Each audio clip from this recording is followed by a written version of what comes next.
Hey guys, Lord Naren White here, the Holy Ghost, the one true God, back with you with the next video in my series reading Oliver Twist by Charles Dickens. Without further ado, returning to Oliver Twist as read by Lord Naren White. Now, Miss Maylie, said Mr. Brownlow, to return to the subject in which your humanity is so much interested. Will you let me know what intelligence you have of this poor child, allowing me to promise that I exhausted every means in my power of discovering him, and that since I have been absent from this country, my first impression that he had imposed upon me, and had been persuaded by his former associates to rob me, has been considerably shaken? Rose, who had had time to collect her thoughts, at once related, in a few natural words, all that had befallen Oliver since he left Mr. Brownlow's house, reserving Nancy information for that gentleman's private ear, and concluding with the assurance that his only sorrow for some months past had not been able to meet with his former benefactor and friend. "Thank God," said the old gentleman. "This is great happiness to me, great happiness. But you have not told me where he is now, Miss Maylie. You must pardon my finding fault with you, but why have you not brought him?" "He is waiting in a coach at the door," replied Rose. "At this door?" cried the old gentleman, with which he hurried out of the room, down the stairs, up the coach steps, and into the coach without another word. When the room door closed behind him, Mr. Grimwig lifted up his head, and converting one of the hind legs of his chair into a pivot, described 3 distinct circles with the assistance of his stick and table, sitting in it all the time. After performing this evolution, he rose and limped as fast as he could, up and down the room at least a dozen times, and then stopping suddenly before Rose, kissed her without the slightest preface. "Hush," he said, as the young lady rose in some alarm at this unusual proceeding. "Don't be afraid. I am old enough to be your grandfather. You're a sweet girl. I like you. Here they are." In fact, as he threw himself at one dexterous dive into his former seat, Mr. Brownlow returned, accompanied by Oliver, whom Mr. Grimwig received very graciously, and if the gratification of that moment had been the only reward for all her anxiety and care on Oliver's behalf, Rose Maylie would have been well repaid. "There's somebody else who should not be forgotten, by the by," said Mr. Brownlow, ringing the bell. "Send Mrs. Bedwin here, if you please." The old housekeeper answered the summons with all despatch, and dropping a curtsy at the door, waited for orders. "Why, you get blinder every day, Bedwin," said Mr. Brownlow, rather testily.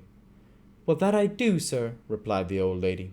"People's eyes, at my time of life, don't improve with age, sir." "I could have told you that," rejoined Mr. Brownlow. "But put on your glasses, and see if you can't find out what you were wanted for, will you?" The old lady began to rummage in her pocket for her spectacles, but Oliver's patience was not proof against this trial, and, yielding to his first impulse, he sprang into her arms. "God be good to me!" cried the old lady, embracing him. "It is my innocent boy!" "My dear old nurse!" cried Oliver. "He would come back. I knew he would," said the old lady, holding him in her arms. "How well he looks, and how like a gentleman's son he is dressed again. Where have you been this long while? Ah, the same sweet face, but not so pale. The same soft eye, but not so sad. I have never forgotten them or his quiet smile, but have seen them every day side by side with those of my own dear children, dead and gone since I was a lightsome young creature. Running on thus, and now holding Oliver from her to mark how he had grown, now clasping him to her and passing her fingers fondly through his hair, the good soul laughed and wept upon his neck by turns." Leaving her and Oliver to compare notes at leisure, Mr. Brownlow led the way into another room, and there heard from Rose a full narration of her interview with Nancy, which occasioned him no little surprise and perplexity. Rose also explained her reasons for not confiding in her friend, Mr. Losberne, in the first instance. The old gentleman considered that she had acted prudently, and readily undertook to hold solemn conference with the worthy doctor himself. To afford him an early opportunity for the execution of this design, it was arranged that he should call at the hotel at 8 o'clock that evening, and that in the meantime Mrs. Maylie should be cautiously informed of all that had occurred. These preliminaries adjusted, Rose and Oliver returned home. Rose had by no means over-narrated the measure of the good doctor's wrath. Nancy's history was no sooner unfolded to him than he poured forth a shower of mingled threats and execrations, threatened to make her the first victim of the combined ingenuity of Messrs. Blathers and Duff, and actually put on his hat preparatory to sallying forth to obtain the assistance of those worthies. And doubtless he would, in this first outbreak, have carried the intention into effect without a moment's consideration of the consequences if he had not been restrained, in part, by corresponding violence on the side of Mr. Brownlow, who was himself of an irascible temperament, and partly by such arguments and representations as seemed best calculated to dissuade him from his hot-brained purpose. "Then what the devil is to be done?" said the impetuous doctor, when they had rejoined the two ladies. "Are we to pass a vote thanks to all these vagabonds, male and female, and beg them to accept £100 or so apiece as a trifling mark of our esteem, and some slight acknowledgment of their kindness to Oliver?" "Not exactly that," rejoined Mr. Brownlow, laughing. "But we must proceed gently and with great care." "Gentleness and care," exclaimed the doctor. "I'd send them one and all to— "Never mind where," interposed Mr. Brownlow. "But reflect whether sending them anywhere is likely to attain the object we have in view." "What object?" asked the doctor. "Simply the discovery of Oliver's parentage, and regained for him the inheritance of which, if this story be true, he has been fraudulently deprived." "Ah," said Mr. Losberne, cooling himself with his pocket handkerchief, "I almost forgot that." "You see," pursued Mr. Brownlow, placing this poor girl entirely out of the question, and supposing it were possible to bring these scoundrels to justice without compromising her safety, "what good should we bring about?" "Hanging a few of them at least, in all probability," suggested the doctor, "and transporting the rest." "Very good," replied Mr. Brownlow, smiling. "But no doubt they will bring that about for themselves in the fullness of time, and if we step in to forestall them, it seems to me that we shall be performing a very quixotic act, in direct opposition to our own interest, or at least to Oliver's, which is the same thing." "How?" inquired the doctor. "Thus.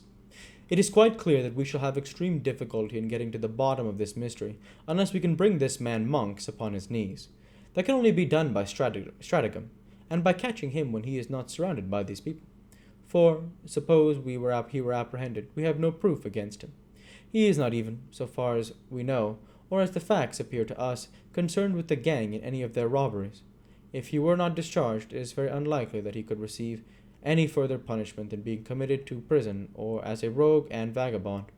And of course ever afterwards his mouth would be so obstinately closed that he might as well, for our purposes, be deaf, dumb, blind, and an idiot." "Then," said the doctor impetuously, "I put it to you again, whether you think it reasonable that this promise to the girl should be considered binding, a promise made with the best and kindest intentions, but really—" "Do not discuss the point, my dear young lady, pray," said Mr. Brownlow, interrupting Rose as she was about to speak. "The promise shall be kept.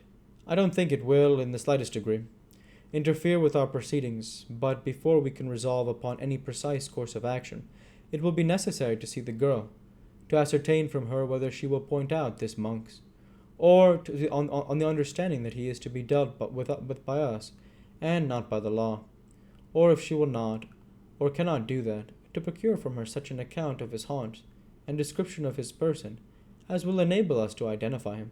She cannot be seen until next Sunday night. This is Tuesday. I would suggest in the meantime we remain perfectly quiet, and keep these matters secret even from Oliver himself."